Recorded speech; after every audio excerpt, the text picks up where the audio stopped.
Samo Biblija. And let somebody pray for us. Neka se neko pomoli za nas. Prvi red.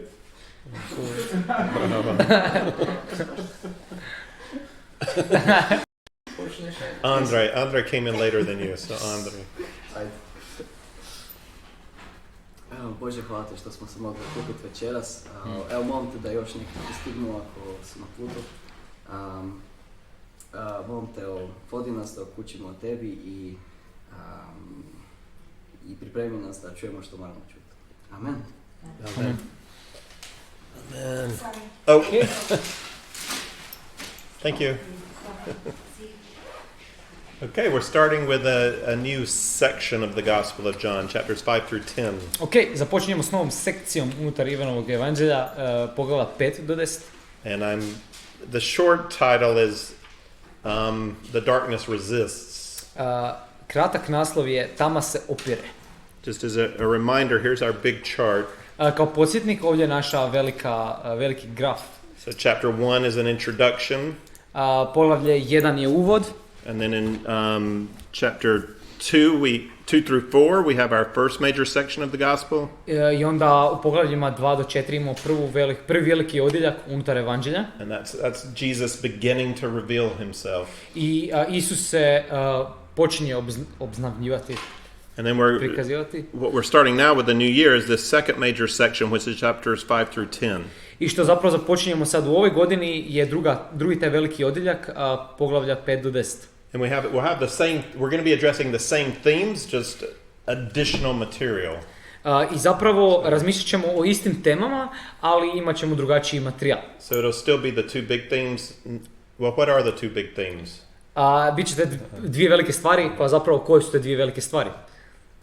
Two major themes of John. Dvije velike stvari, dvije velike teme unutar Ivanove. To believe.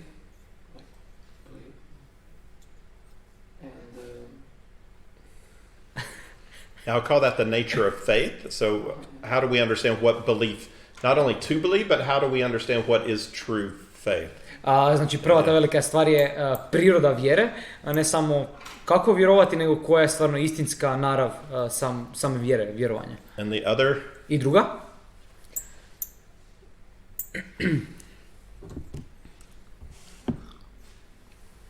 If you guess, you'll get it right, probably. Ako pokušate pogoditi, vjerat ćete uspjeti. It's the standard answer. To je standardni odgovor. Jesus. Isus. So it's more than any other book of the Bible, the Gospel of John takes us into thinking about what is the true nature of Jesus. A više li i nego jedna druga knjiga u Bibliji, Evanđelje po Ivanu nas navodi o tome da razmišljamo koja je priroda Isusa. And then I have 4 other sub-themes listed up here. These all come out of the prologue, the first 18 verses. I tu ima 4 mala kao podpoglavlja koja proizlaze iz from the first chapter? First 18 verses, da, chapter 1. iz prvih 18 stihova u prvom poglavlju. So that Jesus, being God, is uniquely able to reveal truth about God. Ova prva, znači Isus da na jedinstven način obznanjuje Boga, pošto i sam je... And he doesn't do it from afar. He came into the world to reveal his own nature. I on to ne čini negdje izvana daleko, nego je došao u svijet da otkrije svoju narav. And even though the darkness resists Jesus and mostly the world rejects Jesus, I iako se tama opire Isusu i svijet odbacuje Isusa, there's still this hope that some will believe and become children of God. Postoji ta nada da će neki povjerovati i postati djeca Božja. And then the most important mark of the true believer in the Gospel of John is witness. They become witnesses to Jesus. I najvažnija značajka ljudi koji povjeruju u Isusa je da oni postaju svjedoci. I'm going to review a little more about the structure in a minute, but first I'm going to give you something to discuss with each other. I poslije ćemo, sad, nakon ćemo pričati još malo o strukturi, ali sad ću vam dati par pitanja koje ćete pričati u malim grupicama. So you can do this in groups of 2 or 3. Možete ovo napraviti grupicama od 2 ili 3. But take the next 5 or 6 minutes. Uzmite sljedećih 5 ili 6 minuta. This is something new. And one of you argue that Jesus never really says that he's God. I neka jedan od vas argumentira za stranu da Isus nikada za sebe nije rekao da je Bog. So you're the Jehovah's Witness. A vi ste Jehovini svjedok. And the other one argue, yes, he did. I nek drugi argumentira, ne, Isus je to rekao. And then you have to defend your argument. I onda morate obraniti svoj argument. So, and if it's three of you, then one person he didn't, and the other two can work together to say yes, he did. Only. Da. I ako vas je troje, onda dvoje mogu biti kao za protivnu stranu, kao da nije, a jedan može biti za. Okay, so get in little groups, and I'm timing 6 minutes. I'm timing you. Uđite u male grupice i imate 6 minuta. Ja vas tajmiram.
Ne znam kad ima to.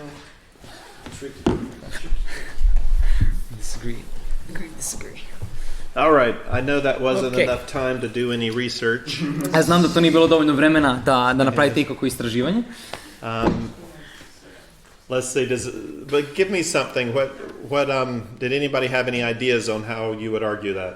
Ali dajte mi neke ideje. Je li iko ima ikakvih ideja kako bi argumentirali za to? Za jednu ili za drugu stranu? Was it hard? Je li bilo teško? Pa da.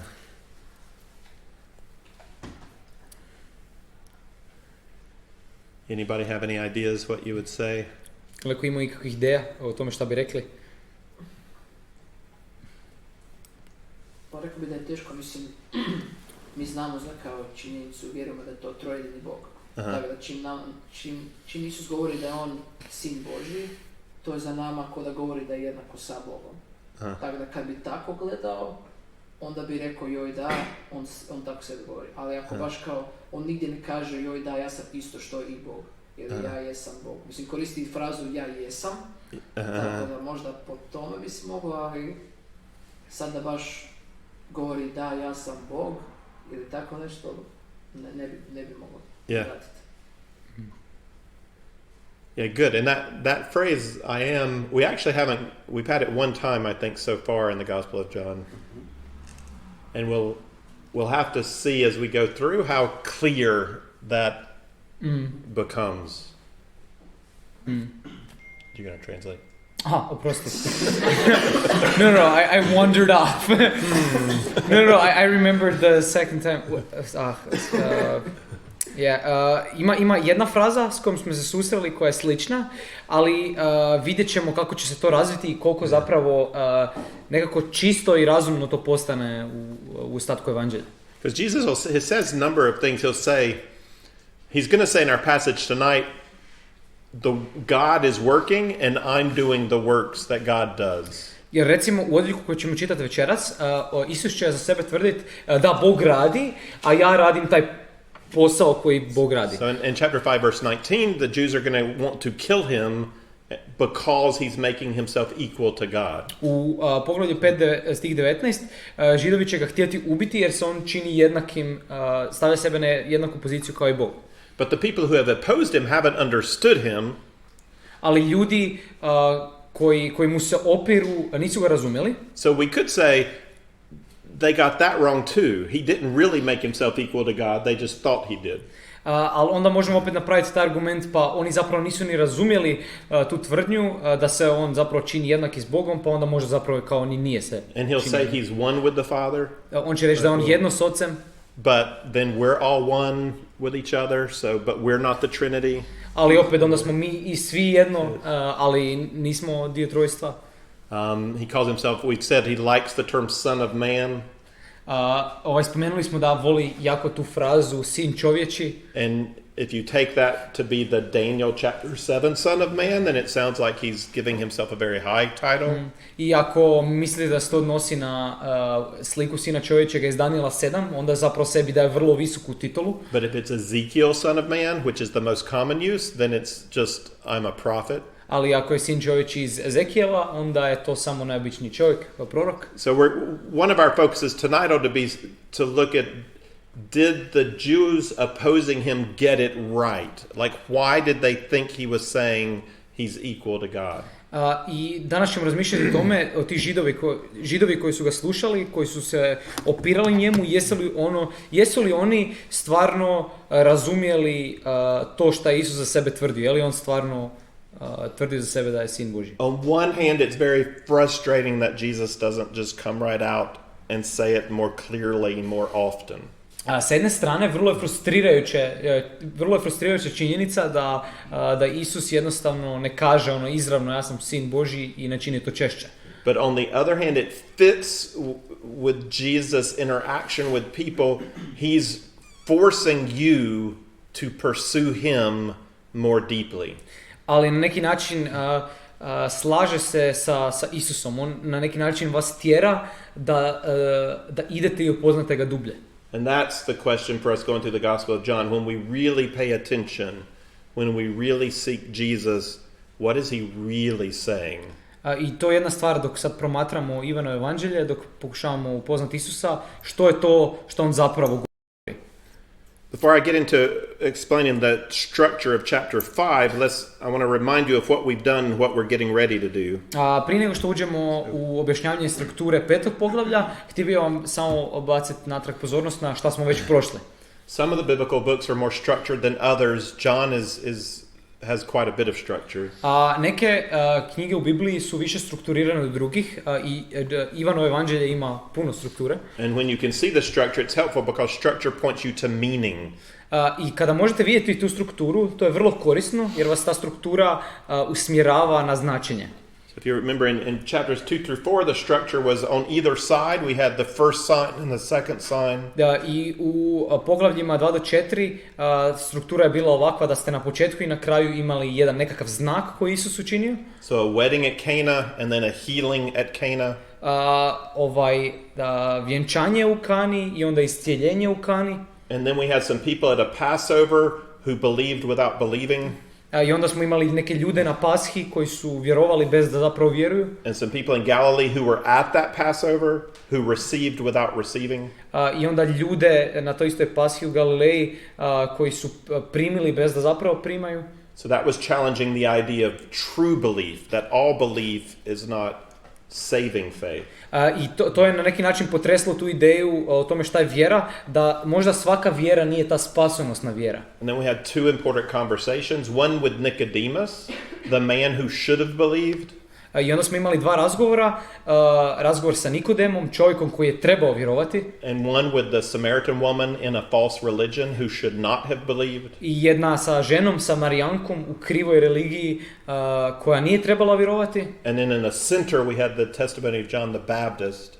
I onda u centru imamo svjedočanstvo Ivana Krstitelja. Who interestingly, he rightly understood his own identity in relationship to Jesus. Koji je zanimljivo na pravi način razumio svoj identitet u odnosu na Isusa. So it is right for me to decrease so that Jesus might increase. Za mene je dobro i razumno da se umanjim, a da se Isus uveća. Because my joy is not in my glory, my joy is in his glory. Jer moja radost nije u mojoj slavi, moja radost je u njegovoj slavi. And he's the one that came from God. I on je taj koji je došao od Boga. So John is the witness right in the center of the structure that gets it all right. Ivan je taj svjedok u centru te strukture koji jednostavno razumije sve točno. Now we're into chapters 5 through 10. Sad smo u poglavljima 5 do 10. And we have a similar structure. Imamo sličnu strukturu. So you see it's slightly different. Mrvicu je drugačija. It's not quite a 7-part chiasm. Nije baš u potpunosti hijazam od 7 dijelova. It would be if we switched chapter 9 and 10. But bio bi da zaokrenemo poglavlje 9 i 10. And so what we're going to have, again, it's going to be bound by two signs. I što imamo ponovno je, sa svake strane će ponovno biti dva znaka. And it's going to be the third sign, which is a miracle on the Sabbath. I onda će tamo biti jedan treći znak koji će biti iscijeljenje na sabat. Yeah, and the sixth sign, that's a healing on the Sabbath. Sixth? Yeah, the third and the sixth. I onda šesti znak koji je isto iscijeljen na šabat.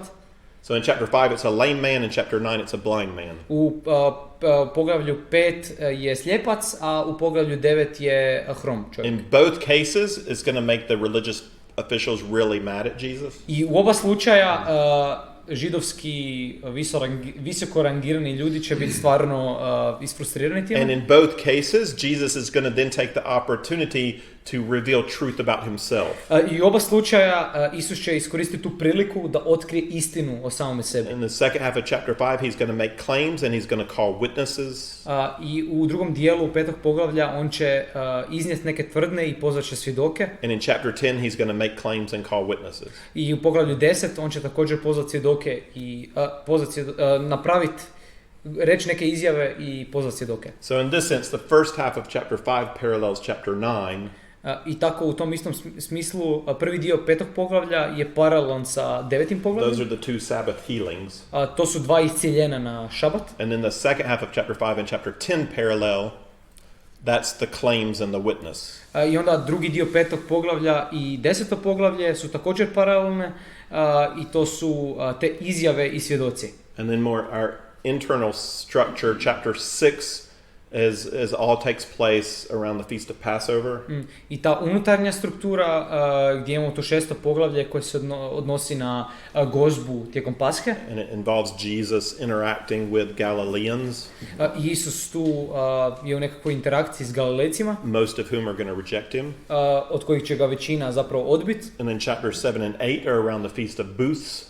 I 7. i 8. poglavlje su vezane kod te teme gozbe šatora. Yeah, and that's going to be and Jesus interacting with Judeans. I Isus će tu biti u interakciji sa ljudima iz Judeje. And they're going to mostly reject him. I većina ljudi će ga odbaciti. And then I put at the center Peter's confession. I onda u sredini tu sam stavio Petrovo svjedočanstvo. So this structure is not as clear as chapters 2 through 4, but it's still helpful.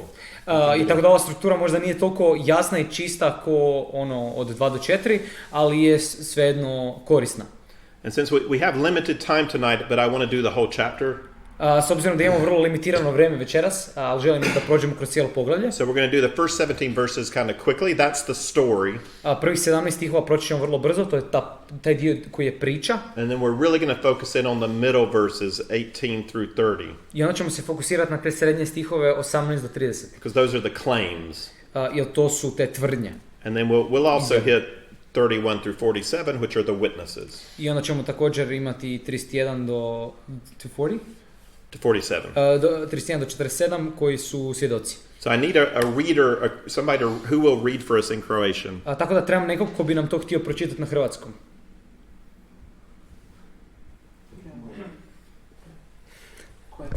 So this is going to be verses 1 through chapter 5, verse 1 through 17. Ovo će biti stihovi, znači Ivanovo evanđelje, 5. poglavlje, stihovi 1 do 17. If it's possible, pace yourself according to the video. Because we're going to be watching, this is from the movie The Gospel of John. Ako je moguće, govori u skladu sa videom kojom ćemo biti, film je iz Evanđelja po Ivanu. But there's no, you're the narrator, so it's not like they're speaking, so it's... Ti si narator, nije ono da nešto oni govore. Okay, ready?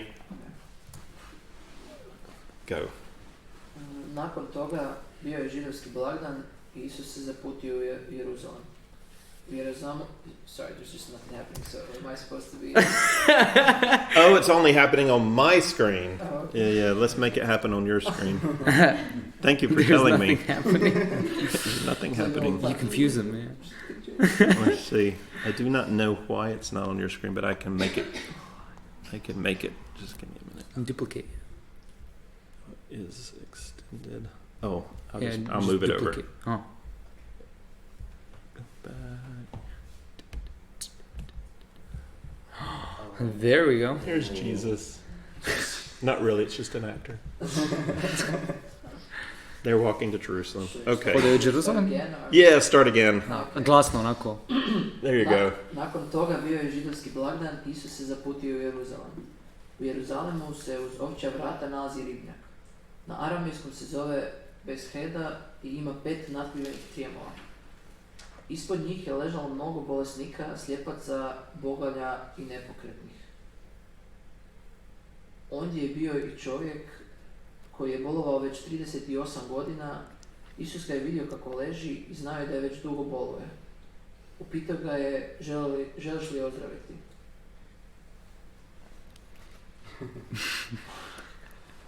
They must read slower on the film.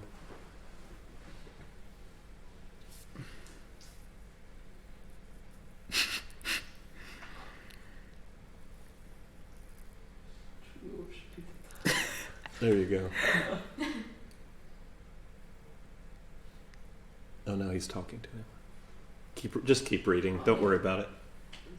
Upitao ga je, želiš li ozdraviti?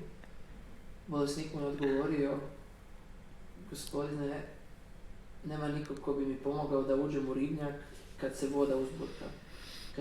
Kad krenem prema vodi, uvijek netko drugi uđe u nju prije mene. Ustani, na to ćemo, Isus. Uzmi svoje leže i hodaj.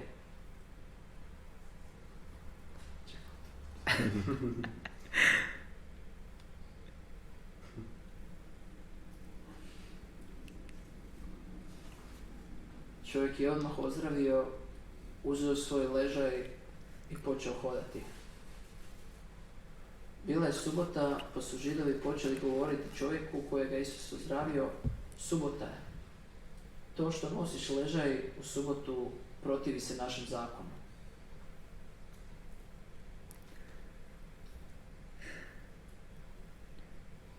On im je odvratio. Čovjek koji me ozdravio rekao mi je, uzmi svoj ležaj i hodaj. Na to su ga upitali. Koji ti je čovjek rekao da uzmeš svoj ležaj i hodaš? No on nije znao tko je bio čovjek koji ga je ozdravio. Na tom mjestu bila velika gužva i Isus se neopazice udaljio. Kasnije ga Isus našao u hramu i kazao mu: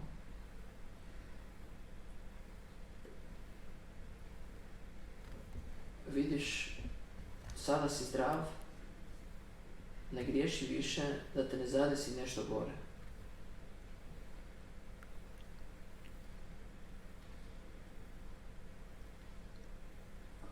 Čovjek je otišao i rekao Židovima da je Isus taj koji ga je iscijelio. A Židovi su počeli progoniti Isusa jer je sve to činio u subotu.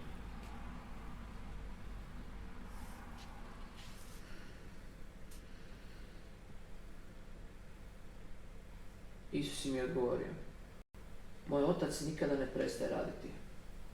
Tako i ja radim.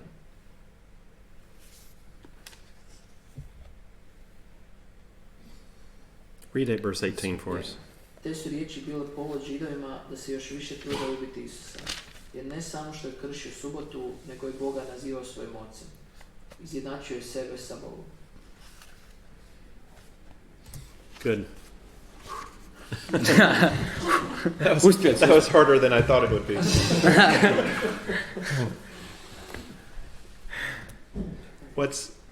What's something that stood out to anybody just from watching or listening? Što je nešto što vam je ovako upalo u oko dok ste slušali, čitali?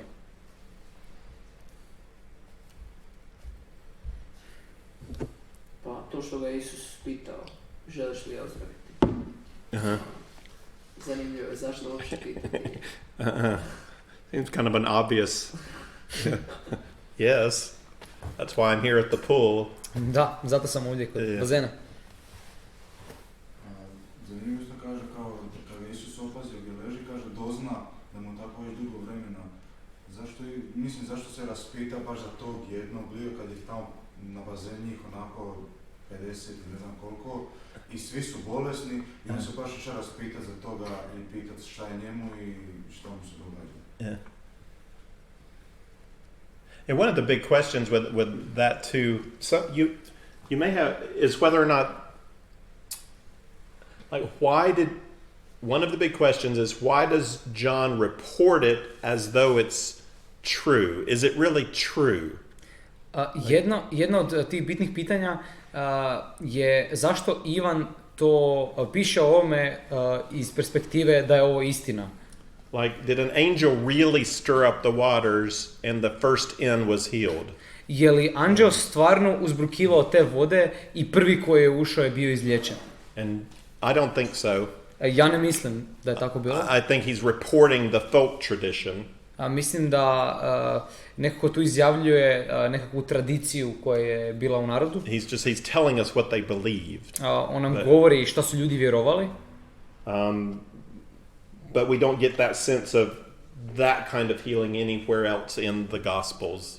Ali ne dobijemo nikakav takav okus takve vrste izlječenja bilo gdje drugdje u evanđeljima. But all forms of Christianity and every other religion has stories about what you need to do to get healed. Ali evanđelje i svaka druga forma religije ima načine koji govore o tome šta trebaš napraviti da budeš izliječen. And so this man then there becomes the reason if that's what I need to do to be healed, why am I not being healed? I onda se tu probuđuje pitanje, ako to trebam učiniti da budem izliječen, zašto onda nisam izliječen? Because that's also every promise of healing, whether it's a Christian promise or any other kind of religious promise, if the healing doesn't work, then you have to explain why didn't the healing work. I to je jedna stvar vezano kod izlječenja, bilo kršćansko ili neko drugo, i ako izlječenje ne uspije, onda trebaš objasniti na neki način zašto onda to nije uspjelo. And it's going to come down to you didn't have enough faith. I to će se svesti na to, pa nisi imao dovoljno vjere. Or you didn't do the ritual right. Nisi izveo ritual na pravi način. Or the timing was off. Or vremenski okvir je bio. God doesn't like you. Bog te ne voli. Something. Nešto. And so he's got a reason. I wasn't able to get into the water in time. I on ima razlog. Nisam uspio doći do vode na vrijeme. But if it was really working, if people were really getting healed every time it was stirred up, the place would eventually clear out. And people would be being healed and he would get his turn, but there's no reason to believe it's really working. Da to stvarno funkcionira, čini mi se da bi nakon nekog vremena jednostavno svi koji su i bolesni prošli bi kroz tu vodu i jednostavno to mjesto bi se očistilo od tih bolesnih ljudi, ali čini mi se da ne funkcionira, još su uvijek tamo. One of the realities about every religious leader who promises healing, jedna od tih realnosti o svakom religijskom vođi koji obećava iscijeljenje, if they're not murdered or die in an accident, ako nisu ubijeni i ako ne umru u sudaru, they're going to die of sickness. Umrijeće od bolesti. Which is what old age is. Što je zapravo starosna bolest. So the leader who can promise healing, osoba koja može obećati izlječenje, I'm looking for the one who's 200 or 300 years old. Ja tražim za onoga koji ima 200-300 godina. Because everybody else seems to die right on time. Jer svi ostali čine se da umiru na vrijeme. And there's no promise or guarantee. Healing is something God does according to God's will. Tu ne postoji to nekako obećanje. Bog liječi na svoj način i to je njegova volja. And it might be God's will that the person's faith is involved.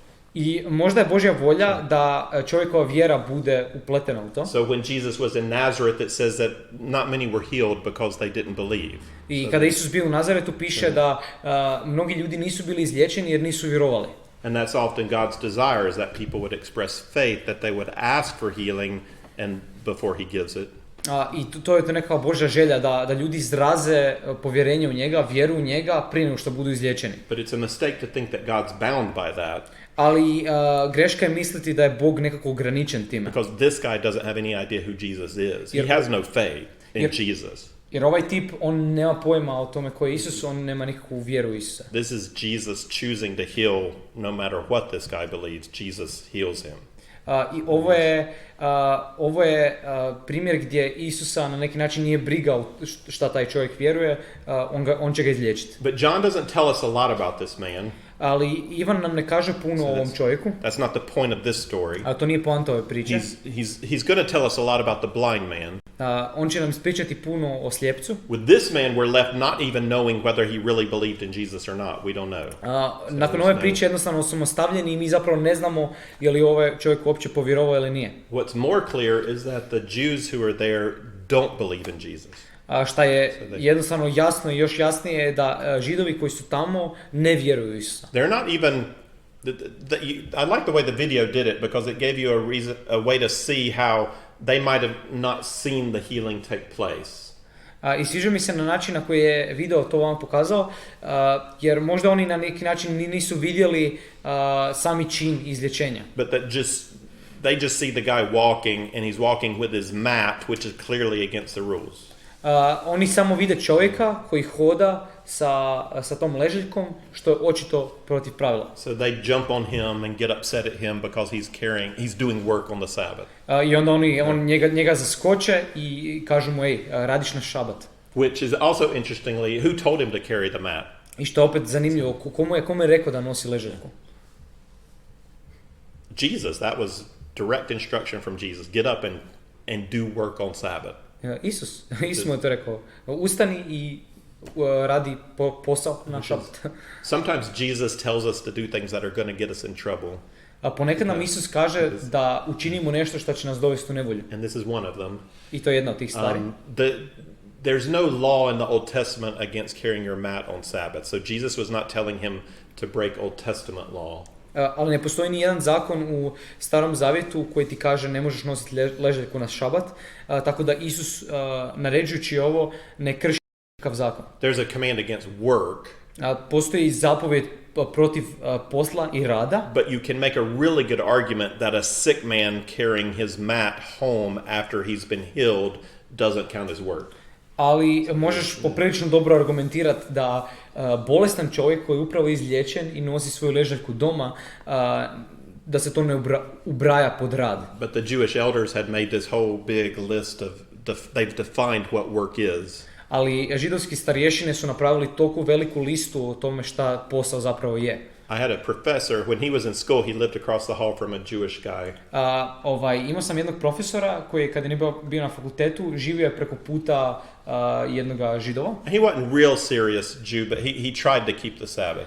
I nije bio u potpunosti pravi Židov koji želi sve držati, ali držao je šabat. And on one Saturday he came and he asked my professor, "Would you do me a favor? Would you come open my refrigerator?" Jedna subota on je došao do mog profesora i pitao ga je, hej, jel bi mi mogao doći i otvoriti frižider? He's like, "Why?" I on ga pita zašto? He said, "Well, it's Sabbath. I on kaže šabat je. You can't open a door on Sabbath?" Šta, ne možeš otvarati vrata He's na like, šabat? "No, I can open a door, but I can't turn on a light." ne, mogu otvoriti vrata, ali ne mogu paliti svjetlo. And there's a light that comes on in my refrigerator when I open the door. I postoji jedno svjetlo koje se upaljuje unutar mog frižidera kada otvorim vrata. So his professor went over and opened the door, and apparently it's okay for Gentiles to do work on Sabbath, so no problem. I onda moj profesor došao unutra, otvorio mu vrata i sve je bilo okej, jer očito pogani smiju raditi na So šabatu. the carrying the mat it's against their tradition. It's against their rules. Tako da nošenje ležaljka je protiv njihove tradicije, protiv njihovih pravila. But the interesting thing to me is not that they get onto him. I get it. They're upset he's breaking the rules. I mogu razumjeti to na neki način, oni su ljuti na njega jer krši neka pravila. But then he says, they say, who told you to carry it? He says, the man who healed me. I onda ga oni pitaju, pa ko ti je to rekao? I onda on kaže, pa čovjek koji me izliječio. And they don't even pause to say, you were just healed? That's big news. Healed from what? They don't ask that. I vrlo čudno je da oni uopće ne naprave nikakvu stanku, da ga pitaju i pa čekaj, ti si bio izliječen. To je stvarno velika vijest. Because they don't care. Jer ih stvarno nije briga. He's carrying his mat on the Sabbath. That's all that's important. On nosi svoju ležaljku na šabat. To je sve što je bitno. Their religious rules are so defined that something incredible has just happened and they don't even notice. It just like goes right over them. Njihova ta religijska pravila su toliko uska da im to veliko čudo koje se desilo preleti preko glave. Which is a reminder that a sign is worthless if people can't read. To nas podsjeća na tu činjenicu da je znak beskoristan ako ljudi ne mogu čitati. So they missed the sign. I tako da su oni profulali totalno taj znak. And then the guy tells them, I don't know if the guy is telling on Jesus or if he's just kind of naive, but he says, that's the guy who healed me. I nisam siguran je li čovjek nekak želi izdat ko je Isus ili jednostavno naivan, ali onda on dođe, pa to je Isus. And so they get in the conversation with Jesus. I onda uđu u razgovor sa Isusom. And how does Jesus say it? He says, my Father is working until now, and I myself am working. I onda on kaže, moj otac nikada ne prestaje raditi, tako i ja radim, u 16. stihu, 17. And we could take that as, all feel like we should be doing the works God wants us to do. God works, and we should do those works too. Just like God cares for people, God draws people to himself, we should also care for people, point people to God. Okay, this was a lot. Yeah. We feel like we should be doing good works like God would want us to. Mi isto imamo nekav osjećaj da želimo raditi ono što Bog želi da mi radimo. So the question with verse 17 is, what is Jesus really saying? He does the works God's doing. Well, that sounds good, right? I tako da u stihu 17, pa zapravo što je to? On čini posao koji radi njegov otac. Zvuči dobro, zar ne? But that actually it pushes up the Jews' animosity to another level. Now they want to kill him.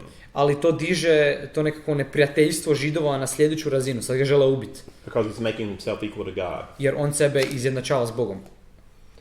If we were left with this, it could be a little confusing. It's hard to use that as a proof. See, Jesus said he's equal to God.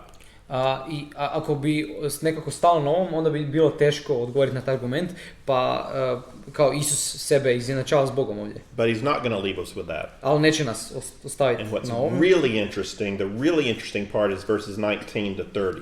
I stvarno vrlo zanimljivi dio dolazi u stihovima 19 do 30. And we're going to take a break and then we're going to look at those verses. I uzet ćemo pauzu i onda ćemo pogledati te stihove. So let's take a 10-minute break till 7. And then we'll focus in on the critical verses for this chapter. Ajmo uzeti pauzu do 7 i onda ćemo pogledati na te kritične stihove iz ovoga evanđelja. Good.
Okay, so now I am going to give you 7 minutes. I want you to look at this passage and do some observation. Sad ću vam dati 7 minuta i htio bih da pogledate na ovaj odjeljak i malo promatrate. So of course you can use your Bible, but there's also the text up here. A možete koristiti svoju Bibliju, ima također tekst gore. So I want you to look through verses 19 to 30. Pročite stihove 19 do 30 And see what stands out to you. i vidite šta vam se nekako ističe. And just as a hint, whenever you see repetition in the Bible, it's important to make a note of it. So. I jedan mali hint, kad god vidite nekako ponavljanje u Bibliji, vrlo je bitno to nekako naznačiti. Because it's never there by mistake. Zato što nikad tamo nije slučajno. And it's never just simple repetition. There's a reason. I nikad nije samo nekako bezvezno ponavljanje, uvijek postoji razlog.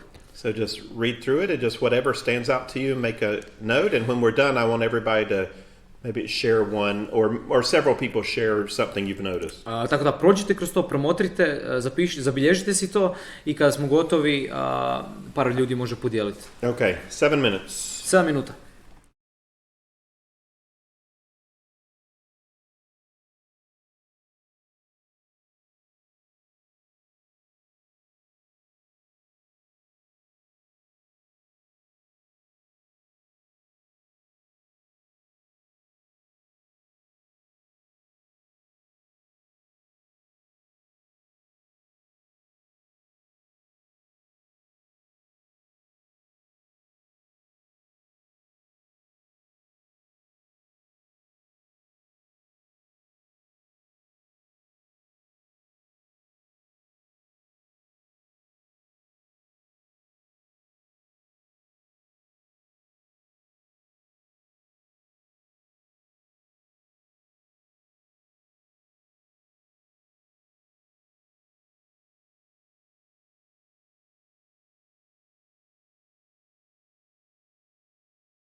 Okay.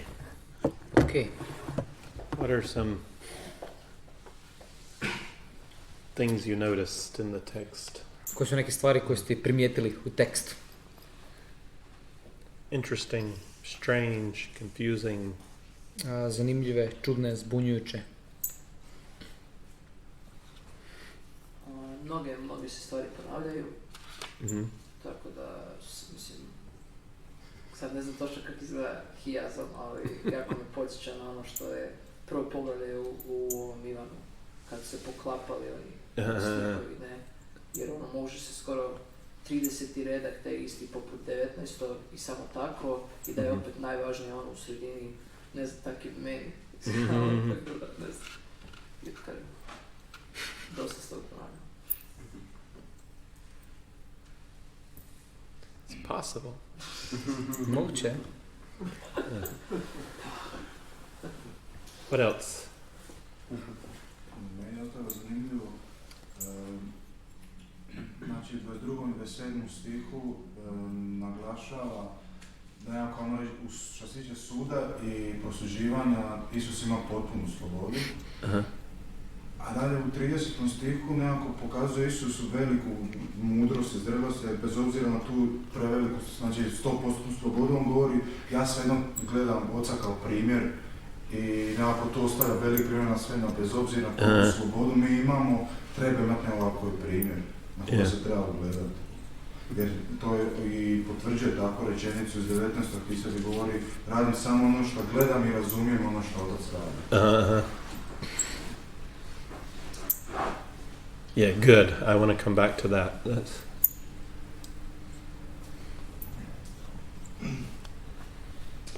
Da, vratit ću se natrag na to kasnije. Cure, nešto.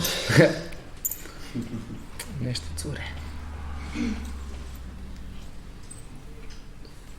Da, mislim, meni je bilo jako zanimljivo kako, isto u drugom stihu, kako je Isus sudac. Znači, vidimo u Starom zavjetu da je to Bog, da je Bog Oca sudac, a sad, pošto je Isus došao, ne samo da ima slobodu, nego je to njemu dano, da je on sudac. Ne, znači, kaže, for the Father judges no one. That's radical to me. Yeah, that's radical. Da. Otac nikog ne sudi, da, to je radikalno. Yeah, but in the contrast, the Son can do nothing of his own accord, but only what his Father is doing. But the Father judges no one, and has given the Son the authority to judge. Yeah, like what Josip was saying. Yeah, essentially what he's saying.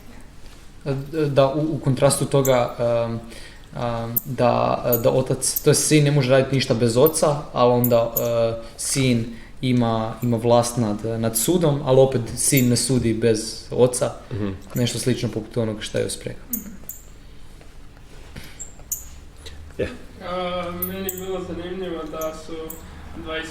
i 28. stih skoro, mislim, jako slični, skoro isti, ali kao da u 25. stihu samo kaže, ne, tu kaže da dolazi čas i da je tu sada, a u 28. sam piše da dolazi čas, kao kada će svi koji su u grobovima čuti njegov glas.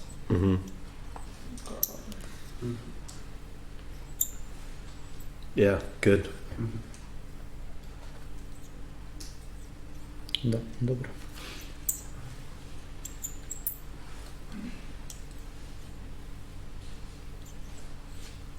I was wondering if the amount of repetition made it, for me reading this passage many times, I'll say before it clicked, it was very hard to to understand the flow of thought. For me, because of the repetition, it's hard to understand the flow of thought. Prije nego što sam uspio možda bolje razumjeti ovo, baš zbog tog čestog ponavljanja, meni je bilo teško za razumjeti nekakav tijek misli. So I know there's a lot of good stuff here, but how how it all relates is challenging. Znam da ima puno dobrih stvari ovdje, ali kako su one međusobno povezane, to je nekako zahtjevno. Two things that stood out to me were in the repetition were, okay, it's not just the last verse, but it's also the first verse that has that praise. I što meni bilo zanimljivo u tom ponavljanju, ne samo prvi stih, nego i zadnji stih ima tu frazu. And then you notice also verse 24, and then you're getting into the center, and you have something like that. I onda dolazite u centar i onda imate nešto poput toga. Zaista The kažem. son can do nothing on his own, and the son can do nothing on his own, and truly, truly I say to you, those are both, that's very repetitious. Sin ne može sam od sebe ništa činiti, sin od sebe ne može ništa činiti i onda zaista kažem vam, to je vrlo jasno ponavljanje. And then this is interesting, the end of 21, the end of chapter, verse 20, I onda zanimljivo na kraju 20. poglavlja, he says, 20. stiha, you marvel, čudit ćete se, and then in verse 28, don't marvel.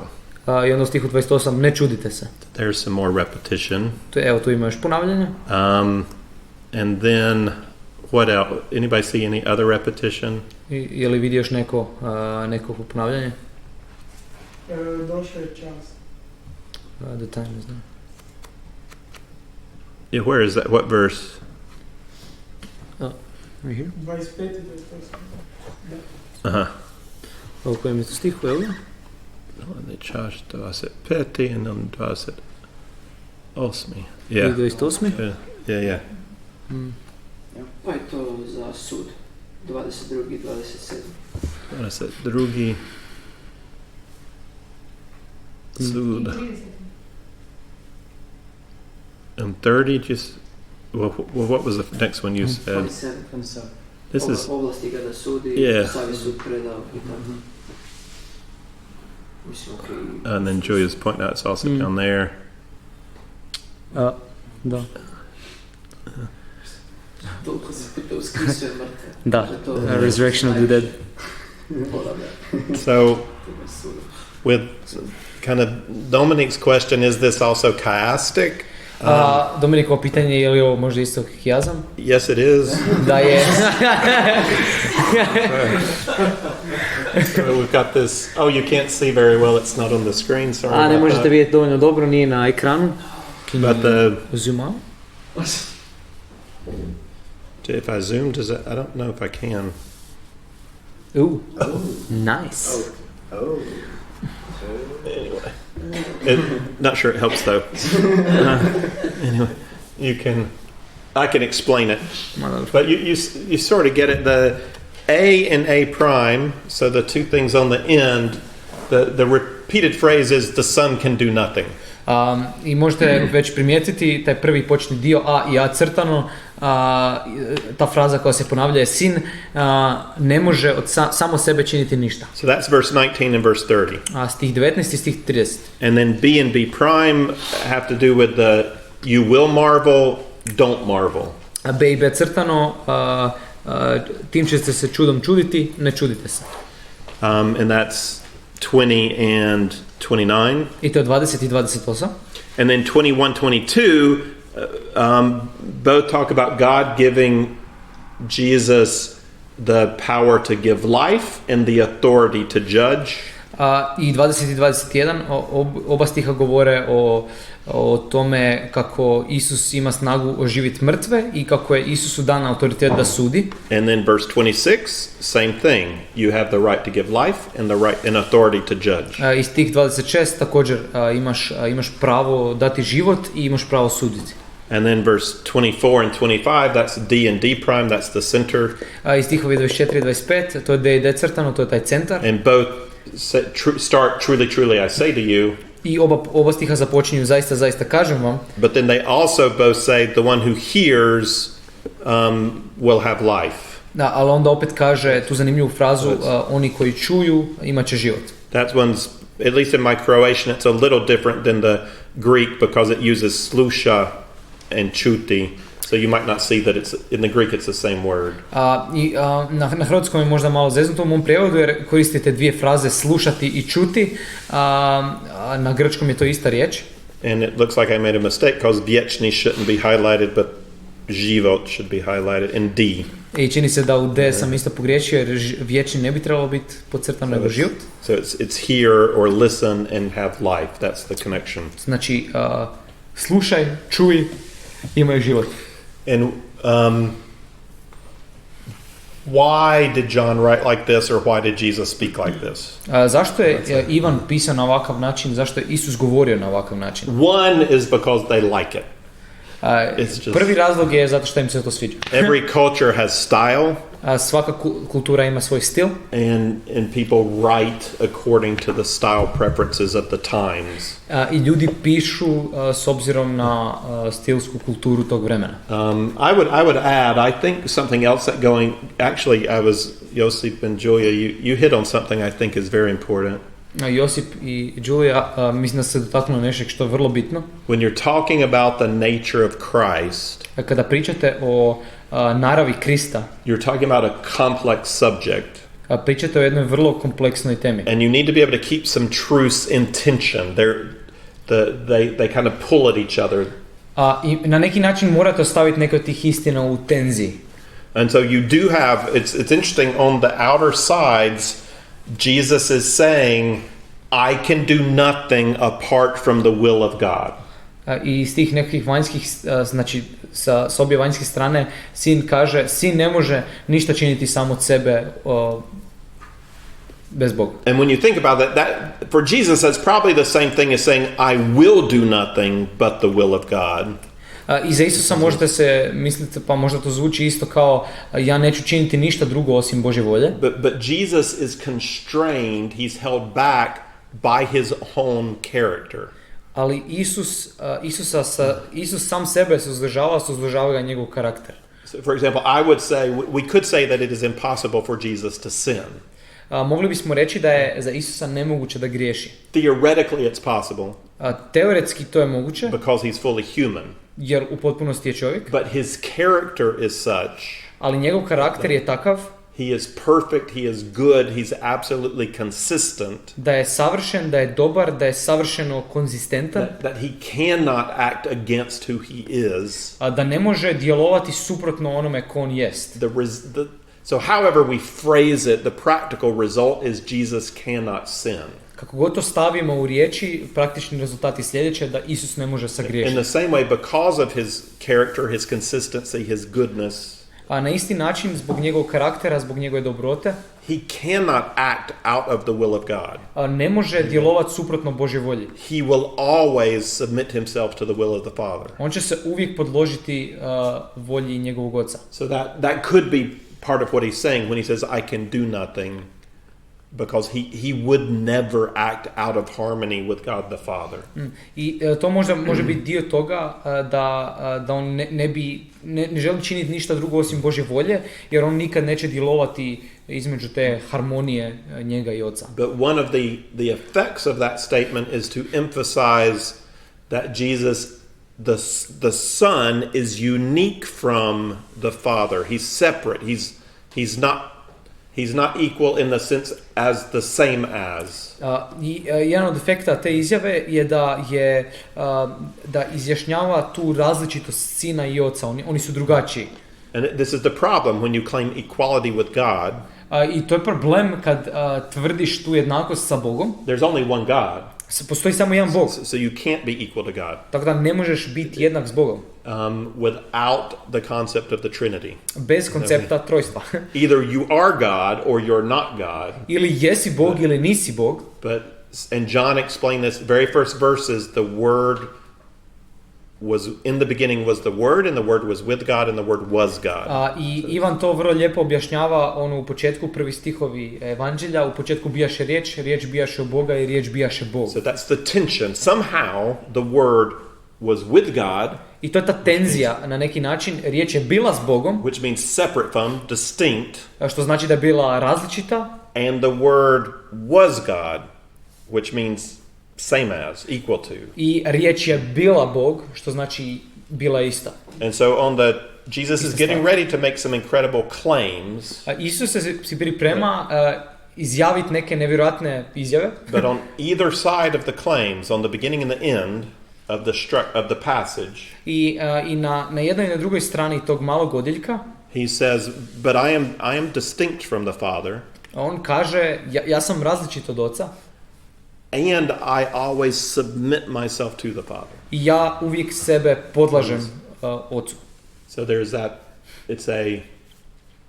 It's the humility of he knows exactly who he is, and he knows exactly what his relationship to the Father is. I to je ta poniznost gdje on zna točno tko on je i koja je njegova uloga i pozicija naspram Oca. And so that's the emphasis. The emphasis on the side is the uniqueness and submissiveness of the Son.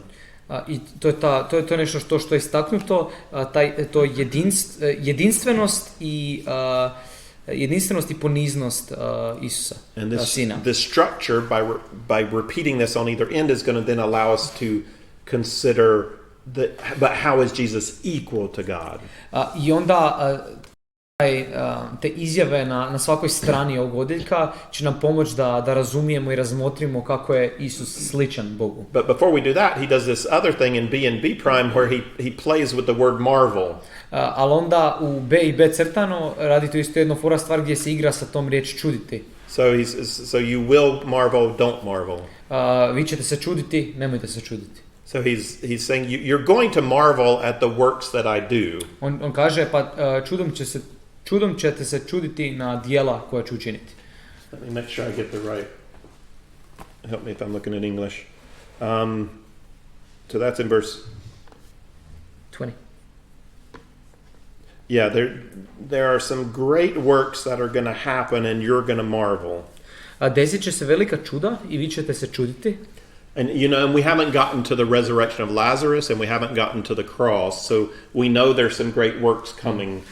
I još nismo došli do Lazarova uskrsnuća i do križa, tako da znamo da će se desiti nevjerojatna čuda. And so there are these great works. Postoje ta velika djela. But then Jesus is going to make some great claims. I have power to give life and I have authority to judge. I onda će Isus u sredini izjaviti te nevjerojatne izjave, ja imam vlast dati život i ja imam vlast suditi. I'm going to do works and you're going to marvel. Ja ću učiniti djela, čuda i vi ćete se čuditi. These are my claims. I ovo su moje tvrdnje. I'm not going to claim to have power of life without raising somebody from the dead. Ja neću tvrditi da imam vlast nad životom i ne podići nekog iz mrtvih. In fact, I'm going to raise myself from the dead. Zapravo, sam sebe ću podići iz mrtvih. He's even going to say it that way in chapter 10. He's not going to say, Father raises me. He's going to say, I take my own life up. I na takav način će on to zapravo reći u poglavlju 10. On neće reći, Otac će me ponovno živjeti, nego ja ću ponovno sam uzeti svoj život. So we're supposed to marvel at the power that Jesus has. I mi bi se trebali čuditi nad moći kojom Isus posjeduje. And then he makes these claims. I onda on ima ove tvrdnje koje izjavljuje. And now you should not marvel at the claims. I sad se više ne biste trebali diviti tim tvrdnjama. Because the one who has the power to raise people from the dead, if he claims to have the power over life, he probably has the power over life. Jer onaj koji tvrdi da ima vlast nad životom, vjerojatno ima vlast nad životom. So that's how he's playing with that word marvel. Tako da se malo igra sa tom riječi čuditi. But it connects to the works prove the claims. Ali povezuje se na to da ta djela dokazuju tvrdnje. And then you've already mentioned the claims are in C and C prime. I te tvrdnje koje smo već spomenuli, tu C i C crtano. I have the power to give life to whoever I wish. It's unlimited. Ja imam vlast da dam život kome god želim, to je bezgranično. And I have authority to judge. In fact, God is not even going to exercise his authority to judge. He's given it all to me. I imam vlast da sudim, Otac čak ni neće koristiti svoje pravo da sudi, sve je to predao meni. Who says that? Tko kaže tako nešto? What kind of person makes that claim? Kakva osoba kaže tako nešto? I have the right to judge all of you, not only all of you, but all 6 billion people living on earth. Imam vlast suditi svakog od vas, ne samo vas, nego svih 7 billion. 7 billion now. Yeah, and I could and if I want, I can give them life, and I don't want they'll perish. I mogu im dati život, iako ne želim isčeznuće. Who says that? Ko kaže tako nešto? Does Jesus claim to be God? Da li Isus tvrdi da je Bog? This is this is one of the clearest claims. This is a claim to divinity. I ovo je možda jedna od najbistrih tvrdnji. Ovo je tvrdnja na njegovu božanstvenost. Otherwise he's a lunatic. Jer s druge strane jednostavno je luđak. Because only a crazy man thinks he has the power to give life. Jer samo luđak misli da ima vlast dati život. And the right to judge every other human being. I vlast da sudi svako drugo ljudsko stvorenje. Right. But you know that argument, don't you? That if he's not a lunatic, what is he? Ali znate već taj argument, ako nije luđak, onda je... He's a fraud. Onda je prijevara. He's a liar. Lažov. Unless he's not a lunatic. Osim ako nije luđak. And not a liar. I ako nije luđak i ako nije lažov. Then maybe he's a legend. Onda je možda legenda. He's too good to be true. Predobar da bude istinit. But if he's real, ali ako je stvaran, and he's not a liar or a lunatic, i ako nije lažov ni luđak, then he's Lord. Onda je gospodar. But he is in no way a good human moral teacher.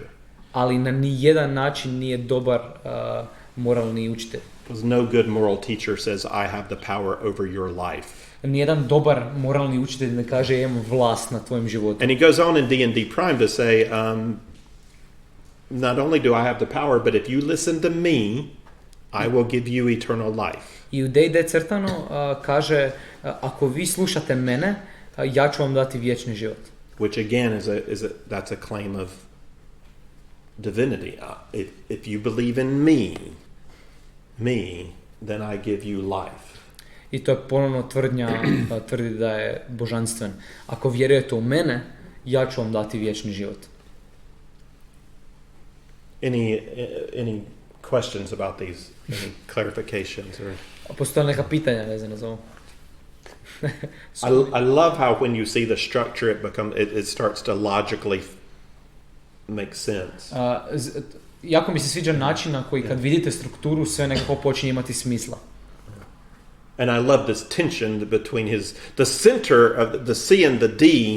That's the word is God. C i D, to je taj dio gdje je riječ Bog. That's Jesus claiming equality with God.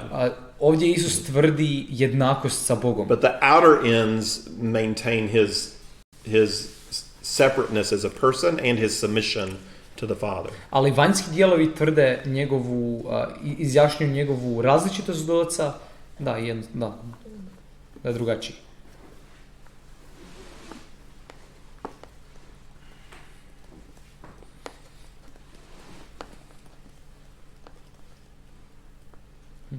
Meni stoji nekako ovdje pitanje u svemu da ako se vratimo prije 19.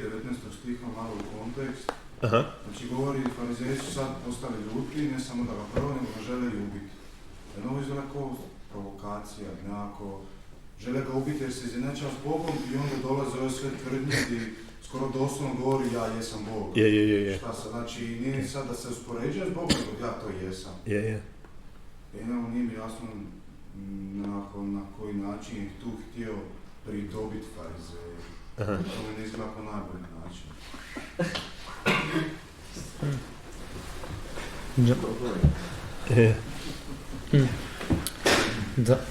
I think there is more to this conversation than gets reported, which would have been really interesting to, because he goes after them. He comes harder. He doesn't back off. Postoji puno još vezano valjda za ovaj razgovor što nije zapisano, jer on baš to što si rekao, ide i napada na neki način farizeje. Though I think he doesn't quite give them clear enough ammunition, he doesn't say, I am God. Ali s druge strane mislim but he does. S druge strane mislim da i ne daje baš točno amuniciju, jer ne kaže ja sam Bog, ali s druge strane kaže to. Yeah. No. Jedna tenzija koja je možda sad prevelika za objasniti, ali totalno zanimljivo da kaže u 21. stihu Otac uskrisuje mrtve i oživljava, tako Sin oživljava koje hoće. Znači, Sin ima apsolutnu vlast nad životom i Sin je taj koji bira ono koje će oživjeti, kao što je odabrao ovoga, mogao je odabrati bilo koga. Čini se da je bilo puno ljudi koji su bili izliječeni, ali on je baš odabrao tog lika koji je već tamo 40 godina. A čini mi se da ta riječ oživljava ne misli se nužno na mrtve, a onda kaže ponovno u 24. stihu, pa svaki onaj koji vjeruje je onaj koji će dobiti život. I onda ponovno ta tenzija, je li Isus taj koji odabire onaj koji će dobiti život ili je oni koji vjeruju će dobiti život? I da. I think you're right that is a tension, and I think you're right that we can't resolve that tension here. Mislim da si upravo da je to tenzija i da tu tenziju ne možemo riješiti ovdje. We're gonna get even a more clear statement in chapter 6. Dobit ćemo još možda točniju izjavu u poglavlju 6. But it is one of the problems of faith. If the root problem is the heart, i to je jedan od problema vjere, ako je korijen problema vjera, it's not education. To nije edukacija. It's not just we need to be better explaining things. Jednostavno trebamo biti bolji u objašnjavanju stvari. It's that the darkness hates the light. Nego da tama mrzi svjetlo. And the more light you give it, the more the darkness wants to shut out the light. I što više svjetlosti dajete, to više tama želi ugasiti to svjetlo. But the light's the thing the darkness needs. They need what they don't want. The light is what the darkness needs. Okay, ali svjetlo je ono što tama treba. We need what we don't want. Mi trebamo ono što ne želimo. I mean, we want to kill our Savior. Želimo ubiti našeg spasitelja. So, if I'm hopelessly broken, iako sam bespomoćno slomljen and dead, i mrtav, and against that which I need, i protiv onoga šta mi je potrebno, how do I ever get it? Kako da ikad dođem do toga? Because in one sense, it's like, you know that old movie Titanic, and when the ship goes down, they're not living people in the water that we need to throw life preservers to. Na neki način je poput onog filma, starog filma Titanic, nisu ljudi koji that are in the water. At the end, at the very end. Na samom kraju nisu ljudi u vodi ti kojima trebamo baciti prsluk za spašavanje. They're all face down dead. They're floating in the water. Oni su svi sa licem u vodi, mrtvi i plute na vodi. If my soul is that bad, if I am dead to God, ako je moja duša stvarno toliko mrtva i mrtva Bogu, how do I ever receive the gift he's offering? Kako da ja ikad primim dar koji mi on nudi? So it is a huge, the problem is so deep, the whole idea of faith is a problem. How do we actually even come to want what he's offering? I tako da je taj velik problem vjere, ako smo stvarno toliko mrtvi iznutra, kako da uopće dođemo do stanja gdje smo sposobni primiti ono što nam on nudi. And that's going to be addressed a little more in chapter 6. I malo ćemo još više o tome čuti u poglavlju 6. And I'll go ahead and point out the Bible is pretty clear about the hopelessness of the human state. Želim još samo reći da je Biblija poprilično čista i jasna o bespomoćnosti ljudskog stanja. The human left alone doesn't want salvation. They don't want Christ. Čovjek ostavljen sam za sebe ne želi spasenje i ne želi Krista. But the responsibility of the human to believe is always present in Scripture. The Bible expects people to believe. Ali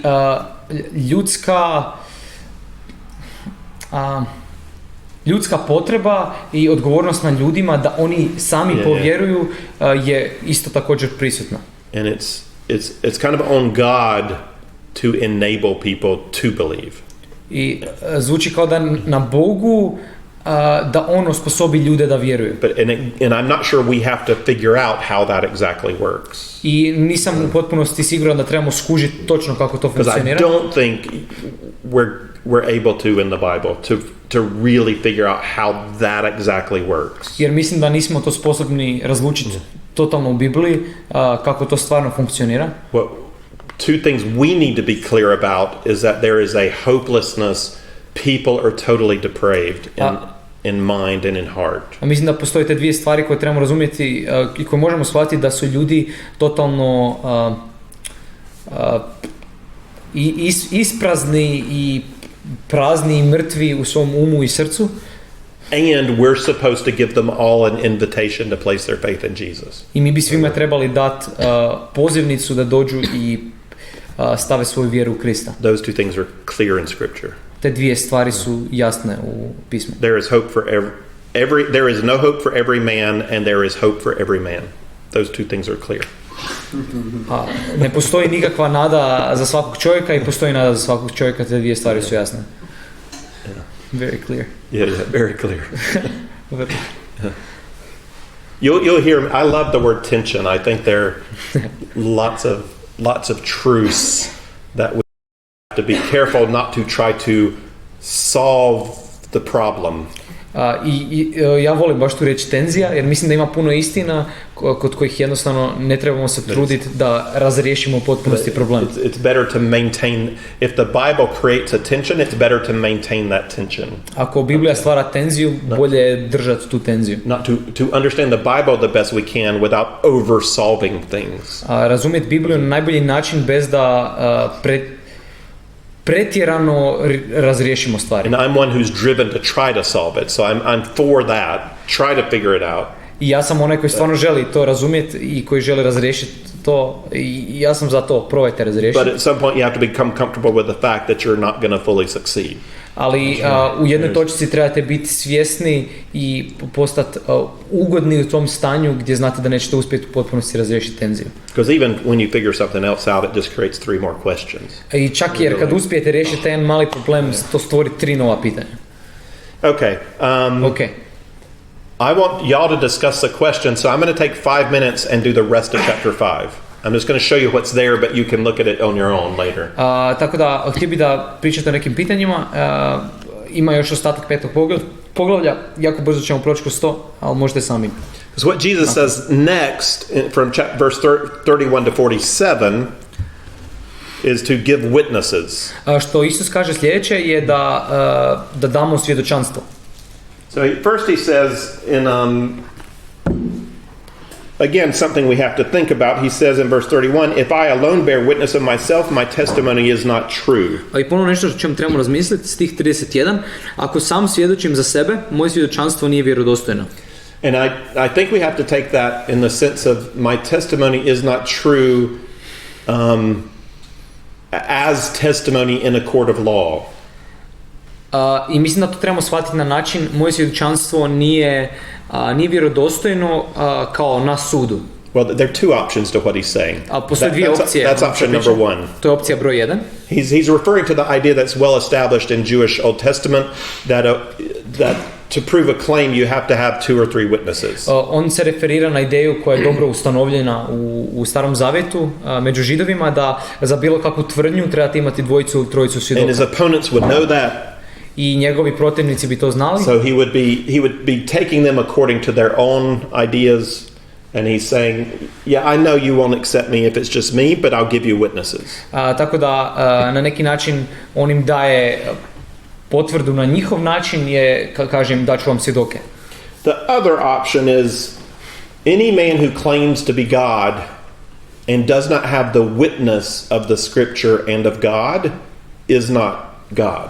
I druga stvar je svaki čovjek koji za sebe tvrdi da je Bog, a nema svjedočanstvo pisma i Boga, nije Bog. So if he was the only one to witness to his divinity. I za Isusa, ako bi on bio jedini koji tvrdi za svoje božanstvo, and the Father did not affirm that. I Otac to nije potvrdio. Or it was completely against the word of God. Ili bilo u potpunosti protivno Božjoj riječi, it could not be true. To jednostavno ne bi moglo biti istina. So he's saying one of those 2 things. when he says, my witness alone is not true. I on kaže jednu od te dvije stvari kad kaže da moje svjedočanstvo nije samo vjerodostojno. Because on the other hand, his witness is true and it's the most important witness. Jer s druge strane njegovo svjedočanstvo je istinito i to je najbitnije svjedočanstvo. And so then he calls on John the Baptist. He says, John the Baptist was my witness. I onda poziva se na Ivana Krstitelja. Ivan Krstitelj je bio moj svjedok. And again, it's the constant play on words in the Gospel of John. I to je konstantna igra s riječima u Because evanđelju. in chapter 1 he said John is not the light. Jer u prvom poglavlju on je rekao Ivan nije svjetlo, Here he's saying John is a lamp. a ovdje kaže Ivan je lampa, So svjetlo. John is the light and he's not the light. Ivan je svjetlo i nije svjetlo. It's really easy to figure this out in English Ovo je stvarno lagano za shvatiti na engleskom. because we have the word the. Zašto imamo tu riječ d. John is not the light, John is a light. I Ivan nije svjetlo, on je svjetlo. So Nije d svjetlo, nego je svjetlo. there is one and only one primary light.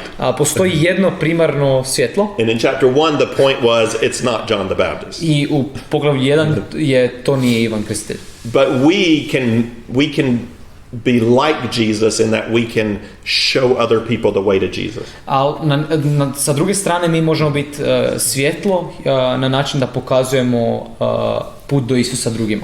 And that's when you get these tensions of he's not the light, he is a light, you're not supposed to say, ooh, contradiction. I onda kad dođemo do te tenzije, Ivan Krstitelj je svjetlo i nije svjetlo, You're not supposed to say, oh, that's a contradiction. Ne biste trebali reći, to je kontradikcija. You're supposed to say, ooh, that's interesting. A trebali se reći, zanimljivo. That's forcing me to think a little harder. To me tjera da razmislim malo jače. And in the end, it's not really that hard to figure out. You know? I na kraju nije toliko teško za shvatiti. It's like Jesus is the sun. Isus je poput sunca. John the Baptist is the moon. Ivan Krstitelj je poput mjeseca. We all look at the moon and say, oh, look, I love the light of the moon. I mi svi gledamo na mjesec i kažemo, baš mi se sviđa svjetlo mjeseca. Does the moon have any light? Ima li mjesec nekog svjetla? No, the moon is a cold, dead rock. Ne, mjesec je mrtvi hladni kamen. It only has the light of the sun that shines off of it. Ima samo svjetlo od sunca koja se reflektira. John the Baptist is not the source of truth. Ivan Krstitelj nije izvor istine. Jesus is the source of truth. Isus je izvor istine. John is only able to point to what he knows to be true because it's been told to him from God. Ivan Krstitelj je sposoban reći gdje je taj izvor istine zato što je to primio od Boga. Let's see, so that's I said I was new this quick. Okay, so gotta keep going. The other, he calls in verse 36 the works. If you don't believe the Baptist, believe the works. U stihu 36, ako ne vjerujete Ivanu Krstitelju, vjerujte djelima. Then in 37 through 38, he calls on the Father. Onda od 37 do 38 poziva Oca. And he says, and we're not sure exactly what he's referring to, but it could be the baptism. When Jesus was baptism, the voice of God affirmed, this is my son. I nismo točno sigurni na šta se to točno odnosi, ali vjerojatno je na krštenje, gdje je Otac izjavio da je on njegov sin. And then this longer section, I'll encourage you to look at this later yourself. I onda ima taj duži odjeljak, potičem vas da sami pogledate na to kasnije. But he calls on the scripture. Poziva se na pismo. And what's the bit that's interesting is it has to do with legalistic religion. I što je zanimljivo kod pisma je da je vezan na tu legalističku vjeru, religiju. And this is a challenge for us who are believers who strongly believe in the Bible. I ovo je izazov za nas, za vjernike koji stvarno čvrsto vjeruju u Bibliju. It is possible to use the Bible to justify our own way of understanding things. Moguće je koristiti Bibliju na način da objasnimo naš način razumijevanja stvari. And if we do it in a community, i ako to učinimo u nekakvoj zajednici, we might be doing it for our own glory. Možda to činimo za našu vlastitu slavu. People will see how well I know Bible. Da ljudi vide koliko dobro ti znaš Bibliju. And how well I keep the rules that our community has decided are the right rules. I koliko dobro držim pravila za koje je naša zajednica odlučila da su dobra pravila.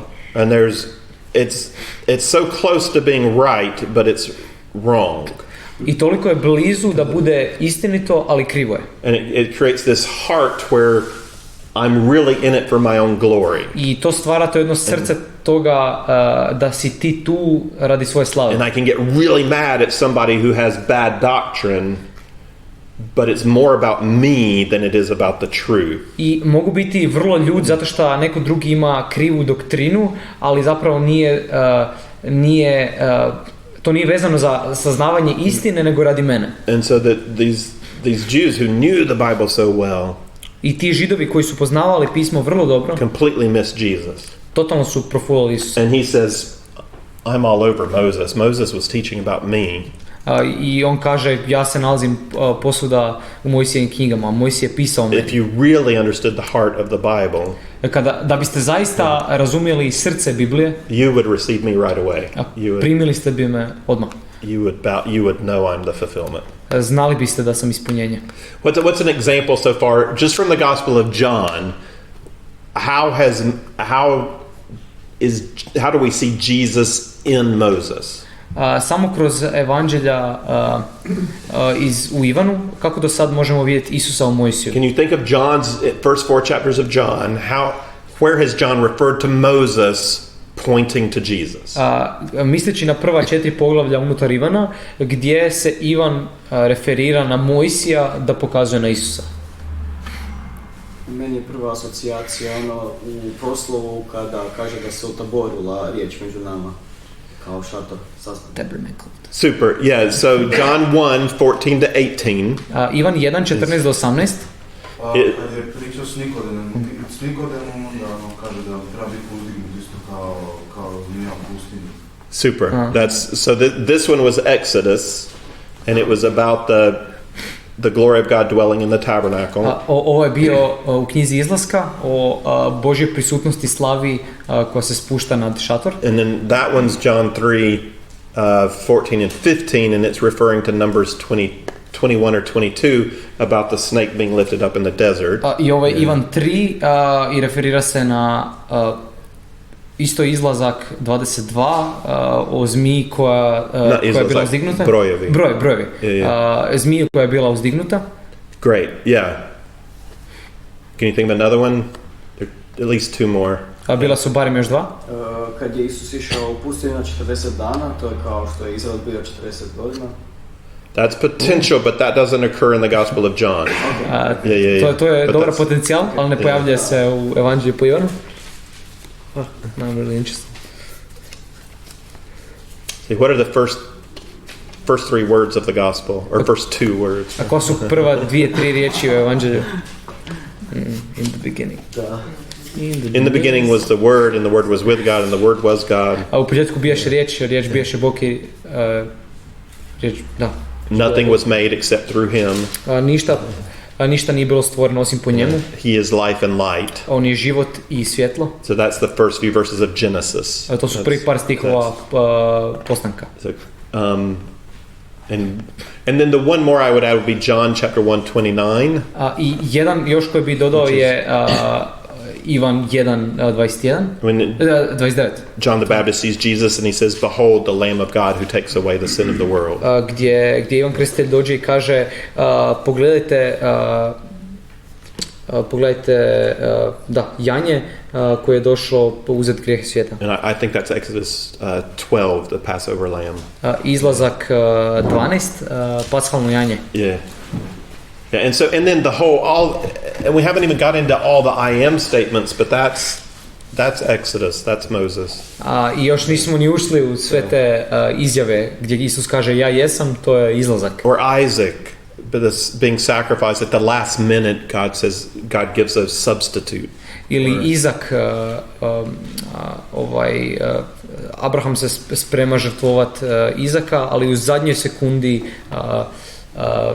zamjenska žrtva je pripremljena. Or Leviticus 16 and the Day of Atonement and the goat's blood is put on top of the Ark of the Covenant.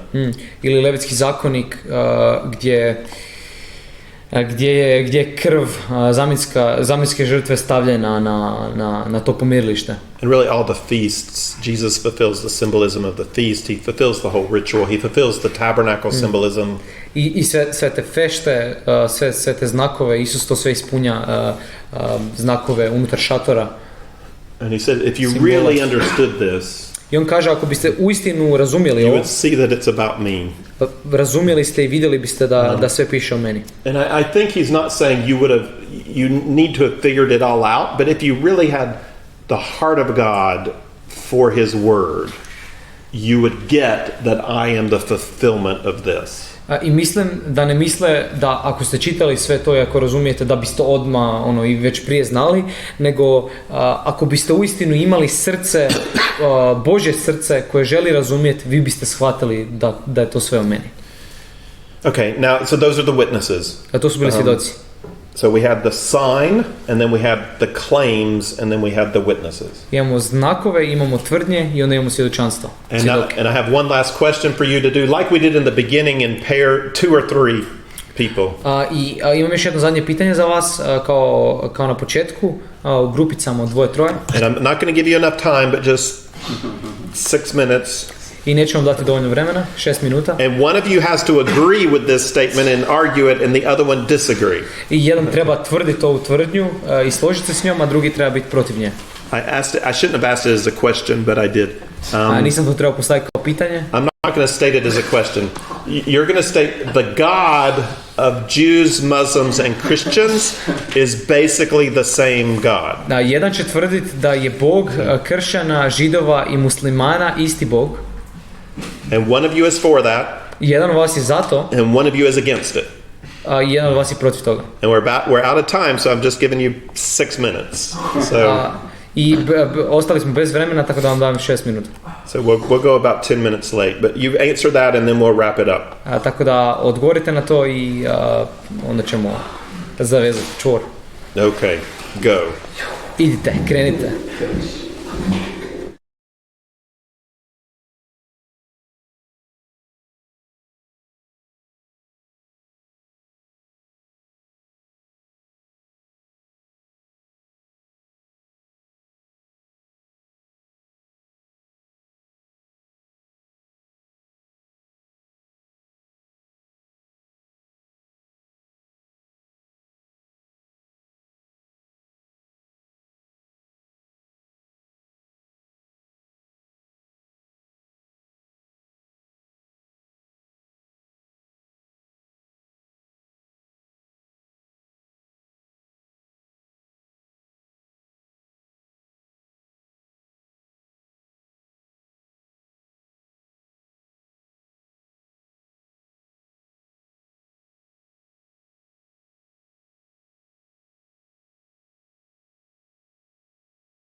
Jer kažu, to je skoro više, znači nije naš... Okay. Ok. We'll just address this briefly and then you can think about it more later. Kratko ćemo se osvrnuti na ovo, možete još misliti o tome više poslije. So there's one idea would be it's the same God, but we have disagreements about what he's really like. Jedna ideja bi bila, to je isti Bog, ali mi imamo nesporazume o tome kako je zapravo narav tog Boga. And one of the three groups is closer to the truth than the other two groups. I jedna grupa je bliže istini nego druge dvije grupe. But the counter argument would be say, no, it's such a different vision of God that it is not the same God. Ali drugi kontraargument protiv toga bi bio je toliko su očite razlike da jednostavno ne, to nije isti Bog. Anybody want to suggest an opinion? Želi neko ponuditi svoje mišljenje? Mislim, Isus je rekao da ako ne primite mene, onda ne primite onoga koji je mene poslao. Tako da mislim da je, like it's very obvious, da ne vjerujemo u isti Bog. To Isus kaže. Sad, mislim kad, na primjer, neki kršćanin bi možda ovo rekao, možda misli na način da svi vjerujemo u isti Bog koji je stvorio svijet, da, ali pošto mi vjerujemo u trojstvo, to je sad totalno drugi Bog. Možda, like everyone believes in an aspect of God, isti Bog, Bog Otac, ali pošto vjerujemo da Isus je Bog, like muslimani i židovi to ne vjeruju. Mm-hmm. Would anybody like to disagree with Julia? Ja bi se neko htio suprotstaviti Juliji.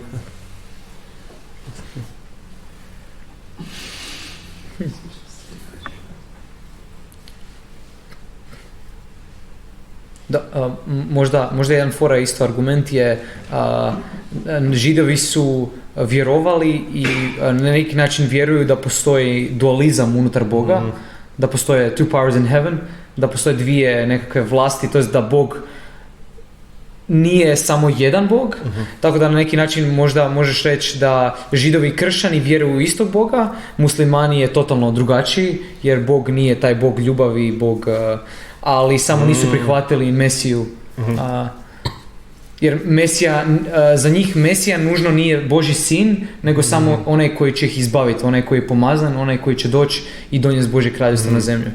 Tako da, ako izbaciš Isusa kao Mesiju, ako izbaciš Isusa iz kategorije da je on sin Božji i gledaš ga samo iz njihove perspektive da je on taj izbavitelj, onda možeš reći da židovi i kršćani vjeruju isto Boga.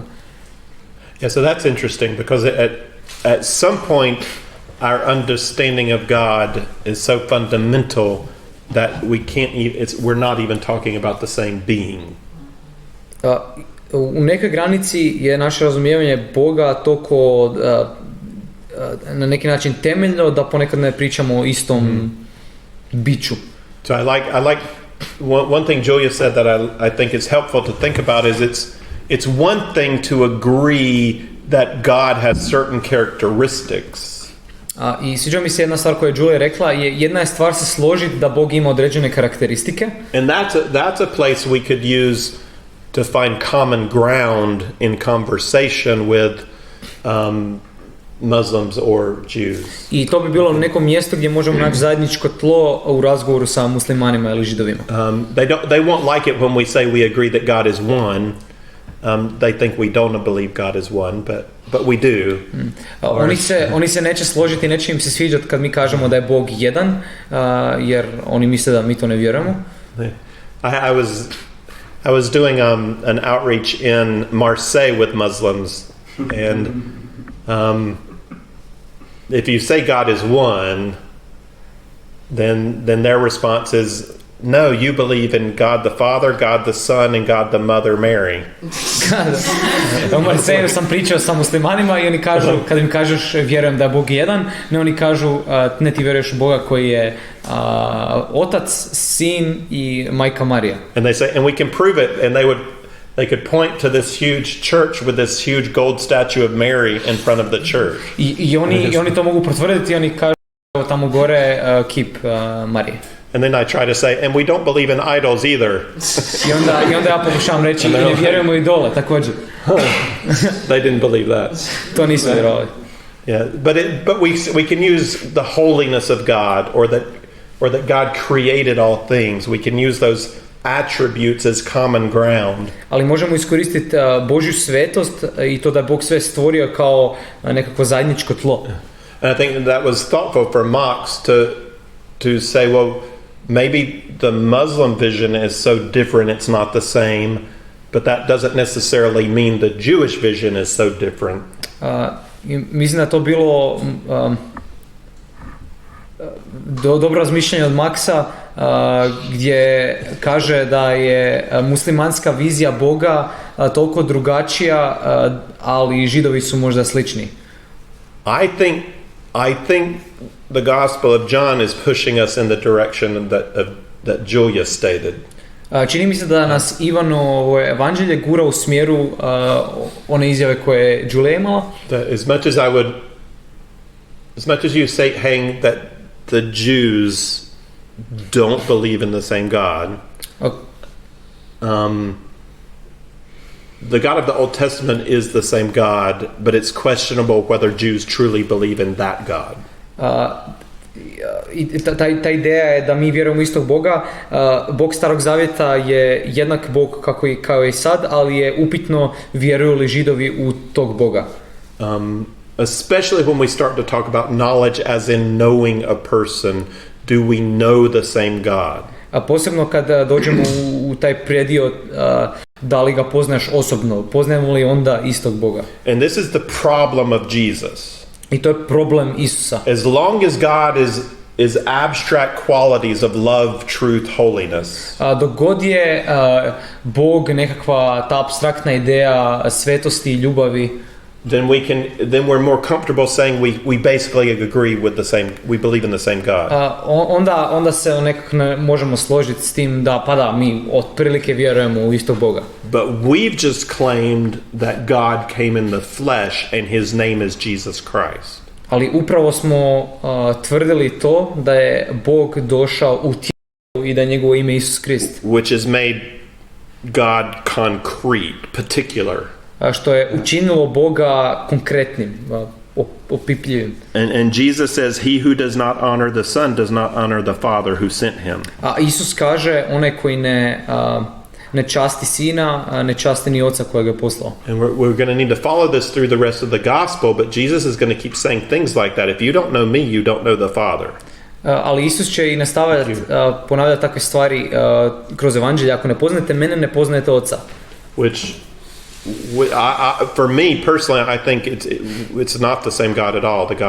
The God of Jewish theology today, the God of Muslim theology is different from the God of the Bible. Ja bih rekao da danas to temeljno drugačije, da je Bog židovske teologije i Bog muslimanske teologije drugačiji od onoga iz Biblije. And Jesus is the test. A Isus je test. If you reject Jesus, ako odbacuješ Isusa, you can't reject the Son and claim to know the Father. A ne možeš odbacivati Oca i ne možeš odbacivati Sina i tvrditi da znaš Oca. If you reject the Son, you reject the Father. Ako si odbacio Sina, odbacio si Oca. Your whole conception of what God is like must be different if you have no place for God the Father, God the Son. A cijeli tvoj koncept Boga mora biti temeljno drugačiji ako ne vjeruješ u Boga Sina i Boga Oca. And that's not a popular statement in culture today, as you know. I to nije popularna tvrdnja u današnjem svijetu. But I think we have to take Jesus claims to be God very seriously, and a rejection of Jesus is a rejection of God. Isus vrlo jasno tvrdi Jesus claims to be God very seriously. Isus tvrdi da je on Bog vrlo nekako ozbiljno i da ako njega odbacujemo. But I'll also leave that question out as we go through John. It's a question to have in your mind. What is who truly is the Father and how is he revealed through the Son? Ali i dok idemo kroz evanđelje po Ivanu, želim to pitanje nekako ostaviti otvoreno, to pitanje o tome ko je zapravo Otac i ko je zapravo Sin. All right, but we will end there for tonight. Tu ćemo završiti za večeras. Ok.